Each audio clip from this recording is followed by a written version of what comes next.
अगर क्षत्रिय अपनी लड़ाई लड़ना जानता है तो क्षत्रिय पूरे देश की रक्षा के लिए भी खड़ा होना जानता है। देखिए, भय बिन प्रीत न होए। अब अपनी ताकत का एहसास कराने की ज़रूरत है। हिंदुओं के हाथ में आपने लॉलीपॉप पकड़ा रखी है, वो अपनी सुरक्षा करने के लिए हथियार नहीं रख सकता, वो उसके पास कुछ नहीं है। हमारे लिए बहुत निंदनीय और हमारी शर्म की बात है अगर हम इन आतंकवादियों को पकड़ ना सके। पहलगाम में हुए आतंकी हमले को लेकर पूरे देश में आक्रोश नजर आ रहा है। वहीं आज जयपुर वासियों द्वारा आतंकी हमले में मारे गए लोगों के लिए जयपुर के स्टैच्यू सर्कल पर कैंडल मार्च निकालकर उन्हें श्रद्धांजलि दी गई। भारत माता की जय! भारत माता की जय! भारत माता की जय! कौमी एकता जिंदाबाद! कौमी एकता जिंदाबाद! हम सब एक हैं। हम सब एक हैं। हम सब एक हैं। वंदे मातरम! वंदे मातरम!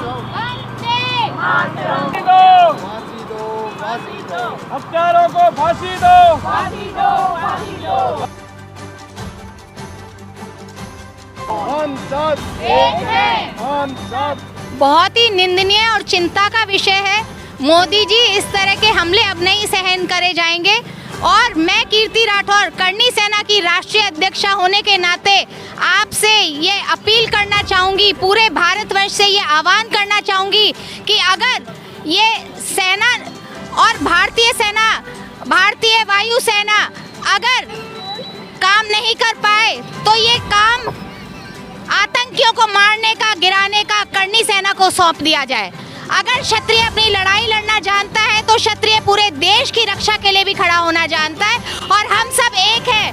भारतवासी सब एक हैं। ये आतंकी भूल जाए कि वो मजहबी भेद डाल करके हम में आपस में फूट करा सकते हैं। अब सब आप देख रहे हैं, सब जने एक है। कौमी एकता जिंदाबाद!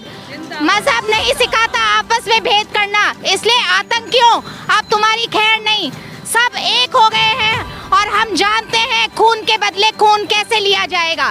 भारत माता की जय! भारत माता की जय! देखिए, भय बिन प्रीत न होए। अब अपनी ताकत का एहसास कराने की ज़रूरत है। कोई धर्म पूछ के अगर ये नरसंहार कर रहा है तो उसके लिए हम भी तैयार हैं। मोदी जी और अमित शाह से मेरा निवेदन है, इंतज़ार किस चीज़ का है? जब सरेआम निर्दोषों को कत्लेआम किया जाता है और वहाँ पर आप हाथ पे हाथ धर के बैठे हो, तो ये मेरे हिसाब से आपकी कमजोरी को दर्शा रहा है।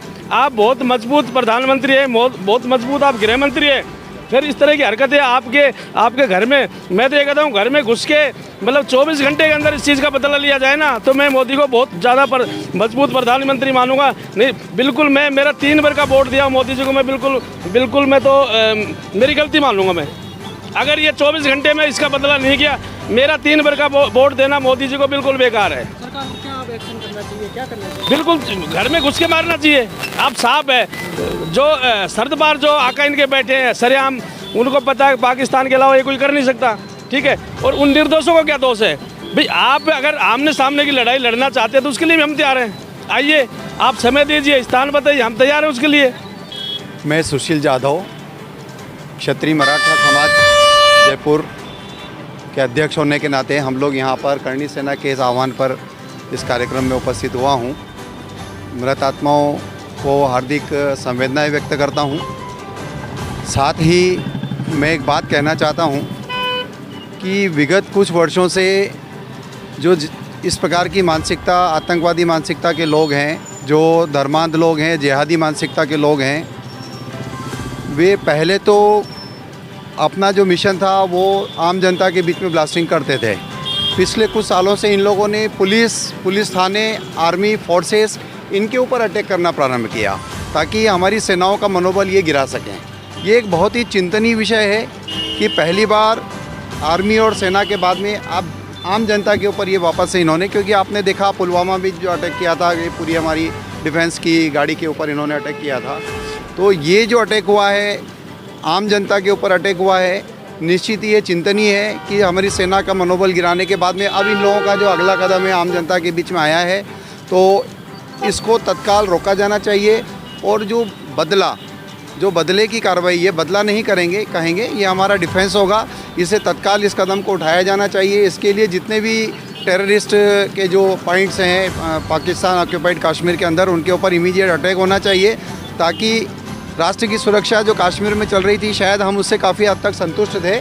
ये हमला क्यों हुआ, इनके कारणों पे जाना चाहिए कि जहाँ पब्लिक की गैदरिंग थी, टूरिस्ट स्पॉट है, वहाँ पे डिफेंस का एक भी आदमी नहीं होना, ये भी चिंता का विषय है कि चुनी हुई सरकार वहाँ पे आने के बाद में इस प्रकार ये क्यों हुआ कि वहाँ सेना बल मौजूद क्यों नहीं था। बहुत ही चिंतनीय विषय है, क्योंकि हम लोग भी आज कश्मीर जाने का सोचते हैं तो ऐसा मन में रहता है कि वहाँ हमारी सुरक्षा रहेगी, लेकिन सुरक्षा में इतनी बड़ी चूक क्यों हुई।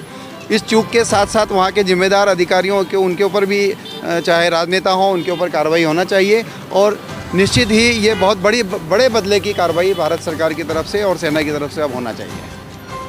मैं एडवोकेट शशांक शर्मा बस एक ही चीज़ कहना चाहूँगा कि जिस तरीके से लोगों की पैंट उतार के चेक कर के मारा गया है, ये एक चीज़ दिखा रहा है कि किसी ना किसी तरीके से हिंदुओं को एक जिहाद के तहत टारगेट करके मारा जा रहा है।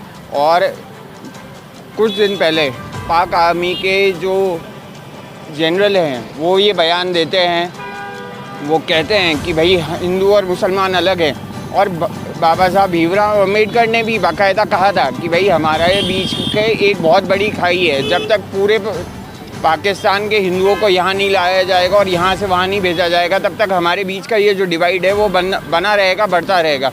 और आज वो स्थिति आ चुकी है। अगर हम देखें, अगर हमारे देश में लगभग 30 करोड़ के आसपास मुसलमान हैं, अगर 1% मुसलमान भी इस तरीके के लोगों का साथ दे रहे हैं, इस तरीके के लोगों के सिंपैथाइज़र बन चुके हैं, तो ये हमारी देश की आर्मी की जितनी स्ट्रेंथ है उससे भी ज़्यादा लोगों की संख्या हो जाती है। आप ये मान के चलिए कि इतने सारे स्लीपर हमारे देश में मौजूद हैं, वो कहीं ना कहीं सक्रिय हैं। बिना इंटरनल हेल्प के कोई भी आदमी आके इस तरीके का कृत्य नहीं कर सकता। आपके बीच में ये लोग मौजूद हैं, ये समझना पड़ेगा। बिल्लियों की तरह आंख बंद करके आप सोचें कि देश सुरक्षित है, नहीं होगा। हर आदमी को अपना कृत्य करना ही पड़ेगा।